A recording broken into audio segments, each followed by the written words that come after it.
Dear students, अस्सलाम वालेकुम रहमतुल्लाहि व बरकातहू।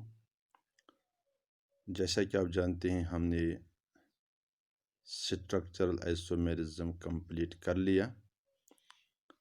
अब हमारा जो नया टॉपिक है that is fundamental concepts of organic reaction mechanism. Fundamental concept of organic reaction mechanism. देखिए, जहाँ तक ऑर्गेनिक रिएक्शंस का ताल्लुक़ है, ऑर्गेनिक रिएक्शंस में एक ऑर्गेनिक कंपाउंड इन्वॉल्व हो जाता है और इस रिएक्शन के ज़रिए नए ऑर्गेनिक कंपाउंड्स वजूद में आ जाते हैं। तो ये जो ऑर्गेनिक रिएक्शन हम कराते हैं, इसके लिए हमें एक ऑर्गेनिक कंपाउंड की ज़रूरत पड़ती है। यानी रिएक्टेंट जो होता है, रिएक्टेंट्स में एक कंपाउंड ऑर्गेनिक कंपाउंड होता है जो नए ऑर्गेनिक कंपाउंड में तब्दील हो जाता है। इस ऑर्गेनिक कंपाउंड को जो दूसरे नए ऑर्गेनिक कंपाउंड में चेंज हो जाता है, इसको हम सबस्ट्रेट कहते हैं। और हमें इस सबस्ट्रेट को रिएक्शन कराना होता है किसी दूसरे रिएजेंट से जो इस ऑर्गेनिक कंपाउंड को, इस सबस्ट्रेट को प्रोडक्ट में तब्दील कर सके। तो वो जो अटैकिंग रिएजेंट है, जो अटैकिंग रिएजेंट इस ऑर्गेनिक कंपाउंड सबस्ट्रेट से रिएक्शन करता है, और जो अटैकिंग रिएजेंट है जो इस ऑर्गेनिक कंपाउंड सबस्ट्रेट से रिएक्शन करके इसको प्रोडक्ट्स में तब्दील करता है, इस ऑर्गेनिक रिएजेंट को हम जनरली रिएजेंट कहते हैं। जो अटैकिंग सब्सटेंस होता है, अटैकिंग सब्सटेंस को हम रिएजेंट कहते हैं। तो इसका मतलब ये हुआ, जो प्रोडक्ट हमें बनता है, प्रोडक्ट जो होता है नया ऑर्गेनिक कंपाउंड, उसके लिए जो कार्बन एटम्स दरकार हैं, they come from the substrate. और जो अटैकिंग रिएजेंट होता है, it actually changes this substrate into the new product. तो इस तरह से जो ये केमिकल रिएक्शन है, इसमें ऑर्गेनिक कंपाउंड जो होता है, सबस्ट्रेट जो होता है, ये प्रोडक्ट्स में तब्दील हो जाता है। तो प्रोडक्ट्स में तब्दील होने के लिए ये सबस्ट्रेट जो होता है, या तो ये directly through transition state products में तब्दील होता है।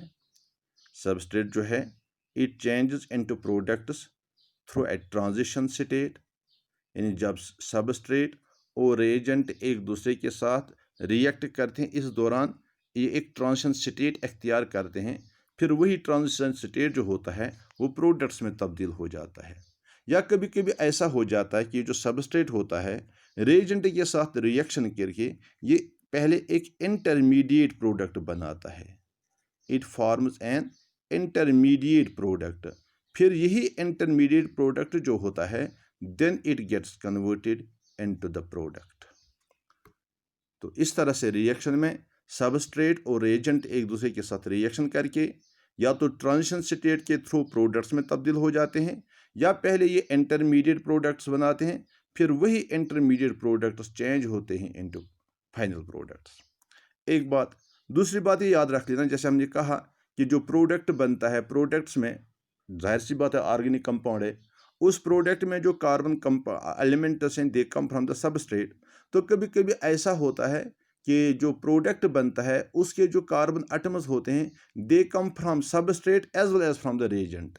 यानी जो दो कंपाउंड एक दूसरे के साथ रिएक्शन करते हैं, वो दोनों रिएक्टेंट्स जो होते हैं, they provide products, they provide carbon atoms for the products. तो उस सूरत में अगर ऐसी बात होती हो, तो उस सूरत में हम किसी भी दो रिएक्टेंट्स को, दोनों रिएक्टेंट्स में से किसी भी रिएक्टेंट को हम सबस्ट्रेट ट्रीट कर सकते हैं। मगर जनरली हम ट्रीट उस ऑर्गेनिक कंपाउंड को एज सबस्ट्रेट ट्रीट करते हैं जिस पे हमारा ज़्यादा फोकस रहता है। तो ये उस सूरत में है जब जब दोनों रिएजेंट सबस्ट्रेट जो है या अटैकिंग रिएजेंट जो है, अगर दोनों में कार्बन एटम्स हैं, फिर जो प्रोडक्ट आता है उसमें जो कार्बन्स हैं वो दोनों से आते हैं, सबस्ट्रेट में से भी, अटैकिंग रिएजेंट में से भी। तो उस सूरत में हमें ये डिसाइड करना है कि किसको हम सबस्ट्रेट कहेंगे और किसको अटैकिंग रिएजेंट कहेंगे, या रिएजेंट किसको कहेंगे। तो उस सूरत में एक तो यह है कि हमें चॉइस है, हम जिसको चाहें सबस्ट्रेट नाम दे सकते हैं, या ज़्यादा बेटर ये है कि उसमें हमें ये देखना है कि हम किस कंपाउंड पे अपना फोकस ज़्यादा कर रहे हैं, तो उसी हिसाब से वो प्रोडक्ट बन जाता है। मैं एक एग्जांपल आपको दे दूंगा। मिसाल के तौर पर we make acids CH3COOH acids to react with alcohols CH3OH। Suppose ये एसिटिक एसिड है, ये मिथेनॉल है। ये दो जब रिएक्शन करते हैं दे फॉर्म एस्टर्स CH3COOCH3। आपने देख लिया क्या हुआ, CH3COOH CH3OH। यहाँ OH यहाँ से निकलता है, यहाँ से H निकलता है, वाटर बाहर चला जाता है। तो जो प्रोडक्ट बनता है, प्रोडक्ट में कार्बन हैं और ये कार्बन जो है they come from this acid as well as from alcohol. दोनों से कार्बन आटम्स आ गए। अब चूंकि प्रोडक्ट में carbon have come from both the reactants, अब किस रिएक्टेंट को हम नाम देंगे सबस्ट्रेट और किस को हम कहेंगे रेजेंट। तो इस सूरत में हमारा फोकस जिस कंपाउंड पे है, इन मिसाल के तौर पर अगर हम एसिड्स की प्रॉपर्टीज पढ़ रहे हैं तो एसिड्स की प्रॉपर्टी में एक प्रॉपर्टी यही भी है कि एसिड से रिएक्ट करते हैं with alcohol and get converted into asters. तो उस सूरत में एसिड को सबस्ट्रेट ट्रीट किया जाएगा और अल्कोहल जो है इसको रेजेंट ट्रीट किया जाएगा। या अगर सपोज हम प्रॉपर्टीज ऑफ अल्कोहल्स कर रहे हैं, हमारा फोकस प्रॉपर्टीज ऑफ अल्कोहल्स पे है, तो फिर अल्कोहल में ही ये रिएक्शन रिपीट हो जाएगी। हम कहेंगे कि अल्कोहल्स रिएक्ट करते हैं with acids and form asters, तो उस सूरत में अल्कोहल को ट्रीट किया जाएगा एज अ सबस्ट्रेट। तो ऐसी सूरत में जब दोनों रिएक्टेंट्स प्रोडक्ट के लिए हमें कार्बन प्रोवाइड करते हैं, तो उस सूरत में हम दो में से किसी को भी सबस्ट्रेट कह सकते हैं, मगर जनरली जिस पे हमारा ज़्यादा फोकस रहता है उसी को हम सबस्ट्रेट कहते हैं। तो इसके अलावा हम देख रहे हैं कि जिस वक्त रिएक्शन हो रही है दो रिएक्टेंट्स कंबाइन करके प्रोडक्ट बना रहे हैं, तो इस हमारा जो मेन प्रोडक्ट है दैट इज एस्टर। बस एस्टर के अलावा हमने देखा कि वाटर भी बन गया। ये जो वाटर है ये बाई प्रोडक्ट है। तो जब भी रिएक्शन होती है, रिएक्शन के दौरान प्रोडक्ट्स के साथ साथ बाई प्रोडक्ट भी वजूद में आ जाता है। तो हमने बता दिया जब रिएक्शन होती है, रिएक्शन में सबस्ट्रेट जो है it reacts with the reagent. फिर रिएजेंट और सबस्ट्रेट जो हैं ये तो या तो इंटरमीडिएट बनाते हैं, इंटरमीडिएट प्रोडक्ट।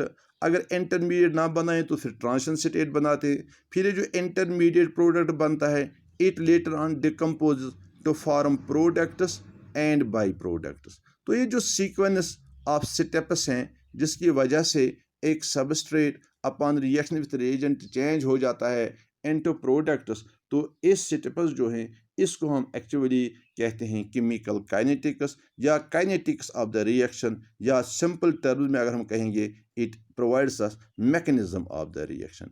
यानी mechanism of the reaction understand करने के लिए हमें ये नॉलेज ज़रूरी है कि सबस्ट्रेट कौन है, रिएजेंट कौन है, फिर रिएक्शन होती कैसे है, क्या इसमें इंटरमीडिएट बनता है या ट्रांजिशन स्टेट बनता है। अगर इंटरमीडिएट बनता भी है तो कैसे बनता है, या पुराने बॉन्ड्स जो हैं वो ब्रेक हो जाते हैं, नए बॉन्ड्स बनते हैं, इसमें इलेक्ट्रॉन्स की इन्वॉल्वमेंट हो जाती है। ये सारा अंडरस्टैंड करना कि कैसे रिएक्शन होती है, what are the steps which are involved in converting reactants into products, इस सारे को हम कहते हैं mechanism of the chemical reaction. तो ये mechanism of the chemical reaction जो है ये अंडरस्टैंड करना इसलिए ज़रूरी है क्योंकि जो प्रोडक्ट्स हमें बनाने होते हैं, हमें कौन से प्रोडक्ट ज़रूरत हैं, तो उसी हिसाब से हम देखेंगे कि रिएक्शन हमें कौन सी करानी चाहिए। वो हम तभी डिसाइड करेंगे जब हमें मालूम होगा कि कोई रिएक्शन कैसे हो जाती है, यानी जब हमें उसका मैकेनिज्म पता होगा। तो इस मैकेनिज्म में या रिएक्शन में जो different substances, reactants, products, intermediates वगैरह जो इस्तेमाल होते हैं, या रिएक्शन कैसे होते हैं, बॉन्ड्स कैसे बनते हैं, ये सारा आता है in fundamental concepts of organic mechanism. तो इसमें सबसे इम्पॉर्टेंट पॉइंट या पहला पॉइंट जो है, पहला फंडामेंटल जो है, that is the knowledge of electrophiles and nucleophiles. पहले हम देखेंगे हम टर्म इलेक्ट्रोफाइल्स एंड न्यूक्लियोफाइल्स जो है इसका क्या मतलब है, what is meant by electrophiles and nucleophiles. जहाँ तक इलेक्ट्रोफाइल का ताल्लुक है, नाम जो है electrophile, it indicates electron loving. Electrophile means electron loving, that means those species which have love or affinity for electrons, those species which have love or affinity for electrons। इसका मतलब ये हुआ, ये जो इलेक्ट्रोफाइल्स हैं, they have love for electron, that means they will be gaining electron. इनको जहां electron मिलेगा उस इलेक्ट्रॉन को ये अपनी तरफ अट्रैक्ट करेंगे, गेन करेंगे। तो क्यों करेंगे? इसका मतलब ये हुआ, जो इलेक्ट्रोफाइल्स एक्चुअली होते हैं, they are themselves short of electrons, they are themselves short of electron. दरअसल इनके पास बराबर इलेक्ट्रॉन नहीं होते हैं, इनका ऑक्टेट कंप्लीट नहीं होता है, इसलिए ये अपने ऑक्टेट को कंप्लीट करना चाहते हैं। इसीलिए ये मज़ीद इलेक्ट्रॉन्स चाहते हैं, मज़ीद इलेक्ट्रॉन्स को अपनी तरफ अट्रैक्ट करते हैं। तो इसलिए हम इनको इलेक्ट्रोफाइल्स कहते हैं। तो इलेक्ट्रोफाइल्स जो हैं, एक्चुअली ये वो स्पीशीज़ हैं which are short of electrons, यानी जिनका ऑक्टेट कंप्लीट नहीं होता है। और जहाँ तक इन इलेक्ट्रोफाइल्स का ताल्लुक है, ये इलेक्ट्रोफाइल्स पॉजिटिवली चार्ज आयन्स भी हो सकते हैं। They can be positively charge ions, क्योंकि पॉजिटिव चार्ज जो है, it indicates that the species has lost electrons, it doesn't have got sufficient number of electrons, this is why the positive charge has developed on it. So these positively charge ions, they will act as electrophiles. इसी तरह से neutral molecule भी बहुत सारे ऐसे हैं जिनके पास बराबर ऑक्टेट नहीं है, इलेक्ट्रॉन्स बराबर नहीं हैं, इसलिए वो जो न्यूट्रल मॉलिक्यूल्स हैं, they also act as electrophiles. तो जहाँ तक पॉजिटिव आयन्स का ताल्लुक है जो एक्ट करते हैं एज इलेक्ट्रोफाइल्स, इसमें आता है सपोज Cl पॉजिटिव आयन, इसमें आता है H पॉजिटिव आयन, इसमें आएगा Br पॉजिटिव आयन, इसमें आएगा I पॉजिटिव आयन, इसमें आता है NO3 पॉजिटिव आयन, इसमें आता है NO पॉजिटिव आयन, तो या इसमें आता है R पॉजिटिव आयन। आप R जानते हैं, अल्काइल ग्रुप। अगर अल्काइल ग्रुप पे भी पॉजिटिव चार्ज होगी, it also acts as an electrophile. So chloronium, ये जो क्लोरीन पर जब पॉजिटिव चार्ज आते हैं, इसको हम क्लोरूनियम आयन कहते हैं। इस तरह से जो है हाइड्रोजन पे जब पॉजिटिव चार्ज है, इट इज़ हाइड्रोनियम आयन। इसी तरह से bromonium ion, iodonium ion, nitronium ion, nitrosonium ion, इसलिए हम कहते हैं अल्काइल पे जो पॉजिटिव चार्ज है, इसमें कहते हैं कार्बोनियम आयन, कार्बोनियम आयन। तो इस तरह से ये जो जितने भी यहाँ पर मैंने ये पॉजिटिव आयन्स लिखे हैं, ये सारे के सारे पॉजिटिव आयन्स वो हैं जो शॉर्ट ऑफ इलेक्ट्रॉन्स हैं, जिनके पास ऑक्टेट बराबर नहीं है। इसलिए ऑक्टेट बराबर न होने की वजह से दे एक्ट एज इलेक्ट्रोफाइल्स। ये रिएजेंट पे या ये प्रो सबस्ट्रेट पे उस जगह पे जाके अटैक करेंगे जहाँ पर सबस्टेंस में इलेक्ट्रॉन्स मौजूद होंगे, ताकि ये उन इलेक्ट्रॉन्स को हासिल कर सकें। तो ये बात याद रखिए, इलेक्ट्रोफाइल्स जो होते हैं, ये उस जगह पे जाके अटैक करते हैं जहाँ पर इलेक्ट्रॉन्स इन एक्सेस हो, ताकि ये उन इलेक्ट्रॉन्स को गेन कर सकें, क्योंकि ये इलेक्ट्रोफाइल्स हैं। तो इसी तरह से मैंने बता दिया कि न्यूट्रल मॉलिक्यूल्स जो हैं, they also act as electrophiles. इसमें है सपोज हाइड्रोजन फ्री रेडिकल है, इसी तरह से कुल्लो मीथाइल फ्री रेडिकल है, या अल्काइल फ्री रेडिकल आप कह सकते हैं। इसी तरह से कार्बोनियम आयन है, ये सॉरी कार्बोनियम कार्बीन है, CH2, इस पे 2 इलेक्ट्रॉन्स होते हैं। कार्बन पे जो एक्स्ट्रा इलेक्ट्रॉन्स हैं, अभी कार्बन का ऑक्टेट कंप्लीट नहीं हुआ है।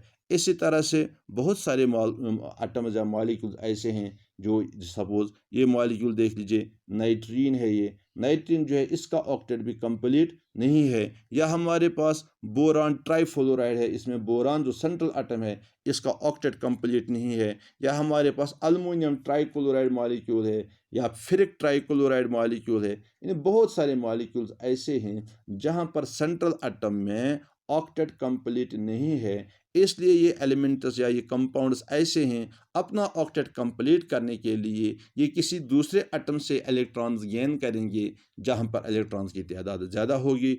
इसलिए ये न्यूट्रल मॉलिक्यूल्स जो हैं, ये भी एक्ट करते हैं एज इलेक्ट्रोफाइल्स। चूँकि इलेक्ट्रोफाइल्स जो हैं, चाहे पॉजिटिवली चार्ज आयन्स हैं या ये न्यूट्रल मॉलिक्यूल्स हैं, ये सारे के सारे जो हैं, ये शॉर्ट ऑफ इलेक्ट्रॉन्स हैं,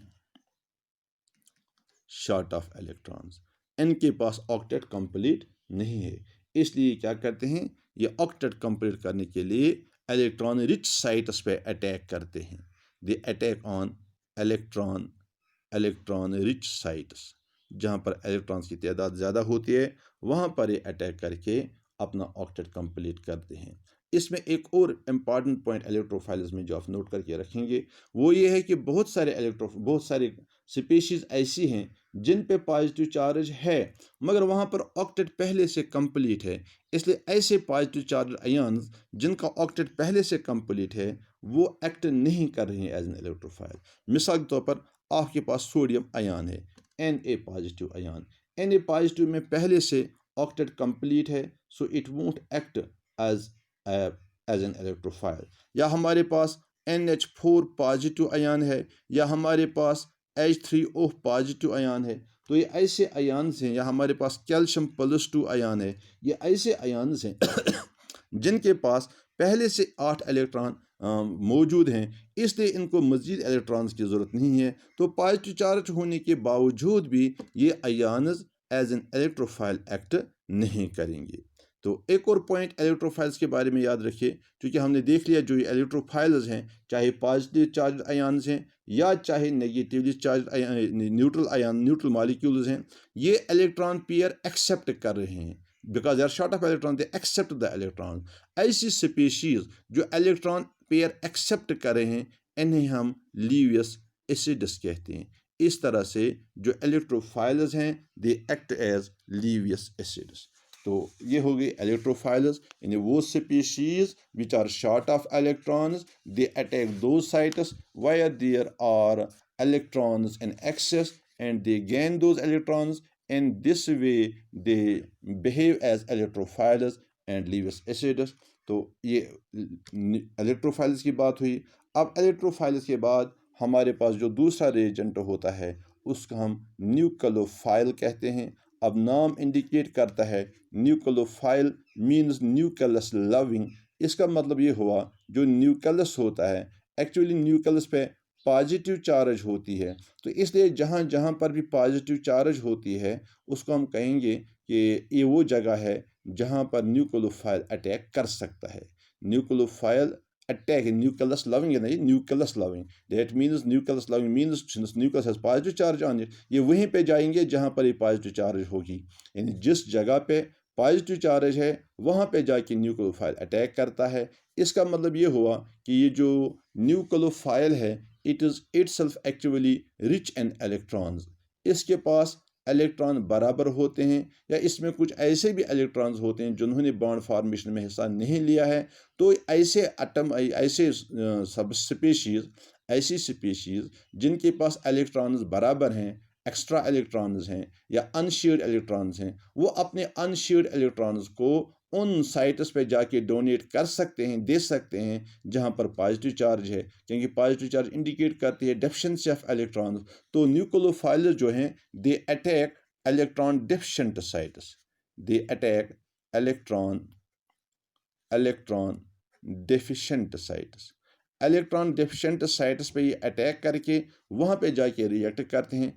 तो जो साइट है that is deficient in electrons, इसका मतलब न्यूक्लियोफाइल जो है it is rich in electron, इसलिए अपने इलेक्ट्रॉन्स जो हैं इस इलेक्ट्रॉन डेफिशिएंट साइट को डोनेट करके उसकी इलेक्ट्रॉन डेफिशिएंसी को पूरा कर देता है। तो जनरली वो स्पीशीज जिनके पास पहले से एक्स्ट्रा इलेक्ट्रॉन पेयर होता है, एक्स्ट्रा इलेक्ट्रॉन पेयर जिसको हम generally loan pair of electrons कहते हैं, जिन स्पीशीज़ में लोन पेयर ऑफ इलेक्ट्रॉन्स मौजूद होगा, आप जानते हैं कि जो लोन पेयर ऑफ इलेक्ट्रॉन होता है it is that pair of electron which is not involved in self in bond formation, जो बॉन्ड फॉर्मेशन में इस्तेमाल नहीं हुआ है, तो ये इलेक्ट्रॉन पेयर बॉन्ड फॉर्मेशन में हिस्सा ले सकता है। तो ऐसे स्पीशीज़ जिनके पास लोन पेयर ऑफ इलेक्ट्रॉन्स हैं ये अपने इस लोन पेयर ऑफ इलेक्ट्रॉन को डोनेट कर सकते हैं to an electron deficient site और इस तरह से उसके साथ बॉन्ड बना सकते हैं। तो ये जो न्यूक्लियोफाइल्स हैं like electrophiles they are of two types. एक वो